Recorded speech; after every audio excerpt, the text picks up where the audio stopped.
ആകാശവാണി. നമസ്കാരം. വാർത്തകൾ വായിക്കുന്നത് ഉദയൻ കിളിയന്നൂർ.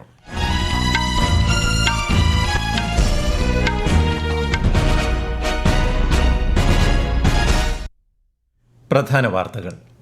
പ്രധാനമന്ത്രി നരേന്ദ്രമോദിയുടെ ഫ്രാൻസ്, അമേരിക്ക സന്ദർശനത്തിന് നാളെ തുടക്കം. പരീക്ഷ പേ ചർച്ച പരിപാടിയുടെ 8ാം പതിപ്പ് നാളെ ന്യൂഡൽഹിയിലെ ഭാരത് മണ്ഡപത്തിൽ നടക്കും. ഡൽഹിയിൽ സർക്കാർ രൂപീകരണത്തിന് BJP. മുഖ്യമന്ത്രി അതിഷി മർലീന ഗവർണർക്ക് രാജി സമർപ്പിച്ചു. ശബരിമല വിമാനത്താവള പദ്ധതിയുമായി മുന്നോട്ടു പോകാൻ കേരള സർക്കാർ നിയോഗിച്ച വിദഗ്ധ സമിതിയുടെ ശുപാർശ. ഇന്ത്യ ഇംഗ്ലണ്ട് ഏകദിന പരമ്പരയിലെ 2ാം മത്സരം അല്പസമയത്തിനകം.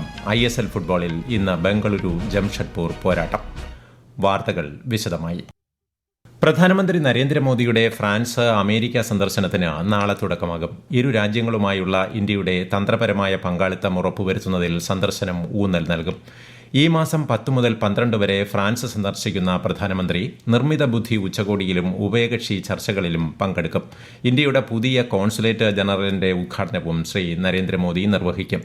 തുടർന്ന് 2 ദിവസത്തെ സന്ദർശനത്തിനായി പ്രധാനമന്ത്രി US-ലേക്ക് തിരിക്കും. പരീക്ഷ പേ ചർച്ച പരിപാടിയുടെ 8ാം പതിപ്പ് നാളെ രാവിലെ 11-ന് ന്യൂഡൽഹിയിലെ ഭാരത് മണ്ഡപത്തിൽ നടക്കും. ആത്മവിശ്വാസത്തോടെ പരീക്ഷകളെ നേരിടുന്നതിനുള്ള മികച്ച മാർഗ്ഗങ്ങൾ പ്രധാനമന്ത്രി നരേന്ദ്രമോദി വിദ്യാർത്ഥികളുമായി പങ്കുവയ്ക്കും. കൂടാതെ സമ്മർദ്ദങ്ങളുടെ നിയന്ത്രണം, വ്യക്തിഗത വളർച്ച എന്നിവയെക്കുറിച്ചുള്ള ഉൾക്കാഴ്ചകളും അദ്ദേഹം പങ്കിടും. പുതുക്കിയ ഘടനയിൽ 8 ഭാഗങ്ങളായാണ് പരിപാടി സംഘടിപ്പിക്കുന്നത്. ഇതുവരെ 3.30 കോടിയിലധികം വിദ്യാർത്ഥികളാണ് രജിസ്റ്റർ ചെയ്തിരിക്കുന്നത്. BJPയുടെ ഇരട്ട എഞ്ചിൻ സർക്കാരിൽ രാജ്യത്തിനുള്ള വിശ്വാസമാണ് ഡൽഹി നിയമസഭാ തെരഞ്ഞെടുപ്പ് ഫലങ്ങൾ സൂചിപ്പിക്കുന്നതെന്ന് പ്രധാനമന്ത്രി നരേന്ദ്രമോദി. ന്യൂഡൽഹിയിലെ പാർട്ടി ആസ്ഥാനത്ത് ഇന്നലെ BJP പ്രവർത്തകരെ അഭിസംബോധന ചെയ്യുകയായിരുന്നു അദ്ദേഹം. ഡൽഹിയുടെ യഥാർത്ഥ ഉടമകൾ ജനങ്ങളാണെന്ന് വ്യക്തമായിട്ടുണ്ടെന്നും അദ്ദേഹം പറഞ്ഞു. രാജ്യ തലസ്ഥാനത്തിന് ഇനി ലോകോത്തര അടിസ്ഥാന സൌകര്യങ്ങൾ ലഭിക്കുമെന്ന് പ്രധാനമന്ത്രി പറഞ്ഞു. നാരീശക്തിക്ക് നൽകിയ എല്ലാ വാഗ്ദാനങ്ങളും നിറവേറ്റപ്പെടുമെന്നും പ്രധാനമന്ത്രി വ്യക്തമാക്കി.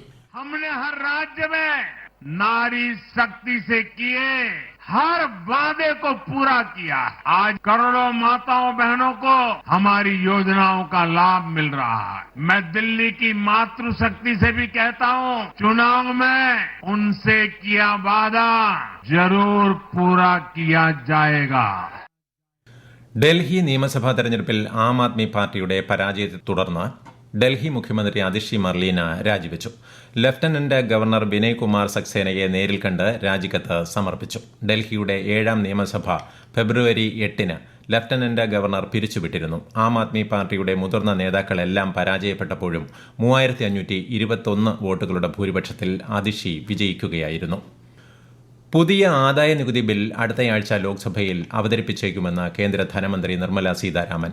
ന്യൂഡൽഹിയിൽ നടന്ന RBI സെൻട്രൽ ബോർഡ് ഓഫ് ഡയറക്ടർമാരുടെ യോഗത്തിന് ശേഷം മാധ്യമപ്രവർത്തകരോട് സംസാരിക്കുകയായിരുന്നു കേന്ദ്രമന്ത്രി.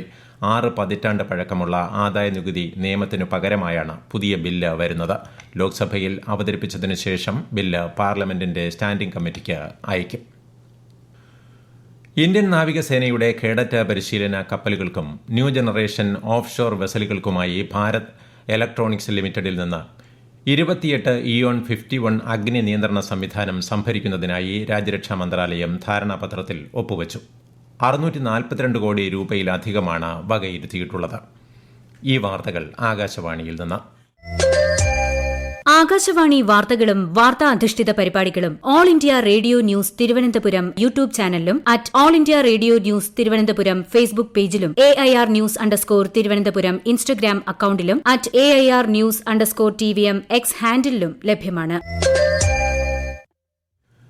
130ാമത് മരാമൺ കൺവെൻഷന് പത്തനംതിട്ട മരാമൺ പമ്പ നദിക്കരയിൽ ഇന്ന് തുടക്കമാകും. ഉച്ചയ്ക്ക് 2:30-ന് മർത്തോമ സഭാധ്യക്ഷൻ ഡോക്ടർ തിയോഡോഷ്യസ് മർത്തോമ മെത്രാപ്പൊലിത്ത ചടങ്ങുകൾ ഉദ്ഘാടനം ചെയ്യും. അതേസമയം 113ാമത് ചെറുകോൽപ്പുഴ ഹിന്ദുമത പരിഷത്തിന് ഇന്ന് സമാപനമാകും. പമ്പയിൽ ഇന്ന് വൈകിട്ട് മഹാ ആരതിയും പുണ്യസ്നാനവും നടക്കും. എരുമേലിയിലെ നിർദ്ദിഷ്ട ശബരിമല വിമാനത്താവള പദ്ധതിയുമായി മുന്നോട്ടു പോകാമെന്ന് കേരള സർക്കാർ നിയോഗിച്ച വിദഗ്ധ സമിതി റിപ്പോർട്ട്. ഭൂമിയും ഉപജീവനമാർഗവും നഷ്ടമാകുന്നവർക്ക് മെച്ചപ്പെട്ട നഷ്ടപരിഹാരം നൽകണമെന്നും റിപ്പോർട്ട് ശുപാർശ ചെയ്യുന്നു. വിശദാംശങ്ങളുമായി ആകാശവാണി കോട്ടയം ജില്ലാ പ്രതിനിധി ടോം മാത്യു. വിമാനത്താവളം മൂലം നാടിനുണ്ടാകുന്ന സാമ്പത്തികവും സാമൂഹികവുമായ പ്രയോജനങ്ങൾ സാമൂഹിക ആഘാതത്തേക്കാൾ കൂടുതലാണെന്നാണ് 9-അംഗ വിദഗ്ധ സമിതിയുടെ വിലയിരുത്തൽ. സ്ഥലം ഏറ്റെടുക്കുമ്പോൾ കിടപ്പാടം നഷ്ടപ്പെടുന്നവർക്കായി പ്രത്യേക പാക്കേജ് വേണമെന്നും സാമൂഹിക നീതി വകുപ്പിലെ മുൻ അഡീഷണൽ ഡയറക്ടർ പി. പ്രതാപൻ ചെയർമാനായ സമിതി പറയുന്നു. കാഞ്ഞിരപ്പള്ളി താലൂക്കിലെ മണിമല, എരുമേലി തെക്ക് വില്ലേജുകളിലായി 245 പേരുടെ ഭൂമിയും ചെറുവള്ളി എസ്റ്റേറ്റുമാണ് നിർദ്ദിഷ്ട ശബരിമല വിമാനത്താവളത്തിനായി ഏറ്റെടുക്കേണ്ടത്. അന്തരിച്ച സാഹിത്യകാരൻ MT വാസുദേവൻ നായരുടെ കുടുംബാംഗങ്ങളെ കേന്ദ്ര സഹമന്ത്രി സുരേഷ് ഗോപി സന്ദർശിച്ചു. സാഹിത്യത്തിലേതുപോലെ കലാരംഗത്തും മഹത്വം നിറഞ്ഞ വ്യക്തിത്വമായിരുന്നു MT എന്ന് ശ്രീ സുരേഷ് ഗോപി പറഞ്ഞു. ഇന്ത്യയും ഇംഗ്ലണ്ടും തമ്മിലുള്ള ഏകദിന പരമ്പരയിലെ രണ്ടാം മത്സരം ഇന്ന് ഉച്ചയ്ക്ക് 1:30 ഒഡീഷയിലെ ബാരാബതി സ്റ്റേഡിയത്തിൽ നടക്കും. ആദ്യ മത്സരത്തിൽ ഇന്ത്യയ്ക്കായിരുന്നു ജയം. പരമ്പരയിലെ മൂന്നാമത്തെയും അവസാനത്തെയും മത്സരം ഈ മാസം 12 നടക്കും. ISL ഫുട്ബോളിൽ ഇന്ന് ബംഗളൂരു ജംഷഡ്പൂരുമായി ഏറ്റുമുട്ടും. രാത്രി 7:30 ബംഗളൂരുവിലെ ശ്രീകണ്ഠീരവ സ്റ്റേഡിയത്തിലാണ് മത്സരം. ജർമ്മനിയിൽ നടക്കുന്ന free style chess grand slam ടൂർണമെന്റിലെ 5 ഇനങ്ങളിൽ ആദ്യത്തേതിൽ ലോക ചാമ്പ്യൻ ഇന്ത്യയുടെ ഡി ഗുഗേഷ് നോക്കൌട്ടിലേക്ക് യോഗ്യത നേടി. യോഗ്യതാ റൌണ്ടിന്റെ 9ാം റൌണ്ടിലും അവസാന റൌണ്ടിലും നോർവേയുടെ മാഗ്നസ് കാൾസനോട് തോറ്റെങ്കിലും ഗുഗേഷ് അടുത്ത ഘട്ടത്തിലേക്ക് മുന്നേറുകയായിരുന്നു. ഉത്തർപ്രദേശിലെ പ്രയാഗ്രാജിൽ നടക്കുന്ന മഹാകുംഭമേളയോടനുബന്ധിച്ച് ഈ മാസം 16 മുതൽ 18 വരെ അന്താരാഷ്ട്ര പക്ഷിമേള സംഘടിപ്പിക്കും.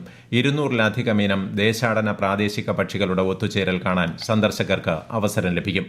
പരിസ്ഥിതി സംരക്ഷണവും ജൈവ വൈവിധ്യവും പ്രോത്സാഹിപ്പിക്കുക എന്ന ലക്ഷ്യത്തോടെയാണ് പരിപാടി സംഘടിപ്പിക്കുന്നത്. തമിഴ്നാട്ടിലെ രാമേശ്വരത്തു നിന്ന് കടലിൽ മത്സ്യബന്ധനത്തിന് പോയ 14 മത്സ്യത്തൊഴിലാളികളെ ഇന്നു പുലർച്ചെ ശ്രീലങ്കൻ നാവികസേന അറസ്റ്റ് ചെയ്തു. അന്താരാഷ്ട്ര സമുദ്ര അതിർത്തി രേഖ കടന്നെന്നാരോപിച്ചാണ് അറസ്റ്റ്. ഇവരുടെ ബോട്ടുകളും അധികൃതർ പിടിച്ചെടുത്തു. കഴിഞ്ഞ ആഴ്ചകളിലും സമാനമായ അറസ്റ്റുകൾ രേഖപ്പെടുത്തിയിരുന്നു.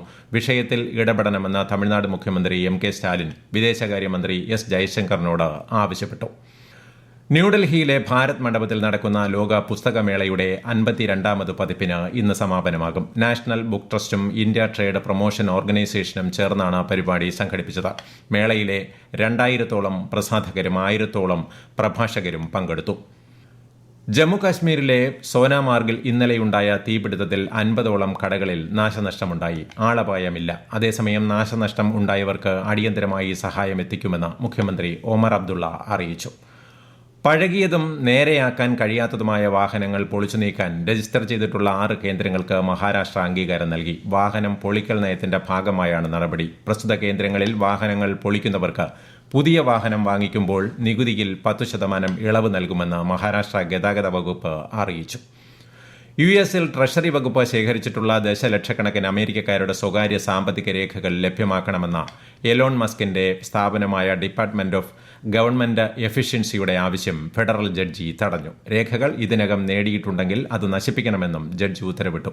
രഹസ്യവിവരങ്ങൾ ലഭ്യമാക്കുന്നത് ഹാക്കിംഗ് ഭീഷണികൾ വർദ്ധിപ്പിക്കുന്നതിന് കാരണമാകുമെന്ന് ജഡ്ജി മുന്നറിയിപ്പ് നൽകി. അതേസമയം മസ്ക് ഈ വിധിയെ സമൂഹമാധ്യമത്തിൽ വിമർശിച്ചു. എസ്റ്റോണിയ, ലാത്വിയ, ലിത്വാനിയ എന്നീ 3 ബാൾട്ടിക് രാജ്യങ്ങൾ ഔദ്യോഗികമായി റഷ്യൻ പവർ ഗ്രിഡ് വൈദ്യുത ബന്ധം അവസാനിപ്പിച്ചു. യൂറോപ്യൻ യൂണിയനുമായുള്ള സഹകരണം മെച്ചപ്പെടുത്തുന്നതിനും പ്രാദേശിക സുരക്ഷ വർദ്ധിപ്പിക്കുന്നതിനുമാണ് നടപടി. കരീബിയൻ കടലിൽ ഇന്നലെ 7.6 തീവ്രത രേഖപ്പെടുത്തിയ ഭൂചലനം അനുഭവപ്പെട്ടു. കേമാൻ ദ്വീപുകളുടെ തെക്ക് പടിഞ്ഞാറ് കടലിൽ 10 കിലോമീറ്റർ ആഴത്തിലാണ് ഭൂകമ്പത്തിന്റെ പ്രഭവ കേന്ദ്രം.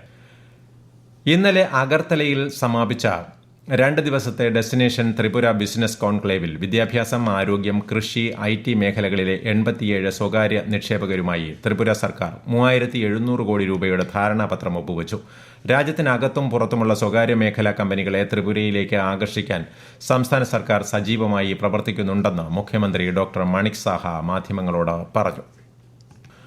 പ്രധാന വാർത്തകൾ വീണ്ടും. പ്രധാനമന്ത്രി നരേന്ദ്രമോദിയുടെ ഫ്രാൻസ്, അമേരിക്ക സന്ദർശനത്തിന് നാളെ തുടക്കം.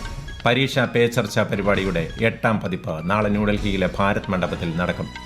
ഡൽഹിയിൽ സർക്കാർ രൂപീകരണത്തിന് BJP. മുഖ്യമന്ത്രി അതിഷി മർലീന ഗവർണർക്ക് രാജി സമർപ്പിച്ചു. ശബരിമല വിമാനത്താവള പദ്ധതിയുമായി മുന്നോട്ടു പോകാൻ കേരള സർക്കാർ നിയോഗിച്ച വിദഗ്ധ സമിതിയുടെ ശുപാർശ. ഇന്ത്യ ഇംഗ്ലണ്ട് ഏകദിന പരമ്പരയിലെ 2ാം മത്സരം അല്പസമയത്തിനകം. ISL ഫുട്ബോളിൽ ഇന്ന് ബംഗളൂരു ജംഷഡ്പൂർ പോരാട്ടം. വാർത്തകൾ കഴിഞ്ഞു. അടുത്ത വാർത്താ പ്രക്ഷേപണം വൈകിട്ട് 6:30.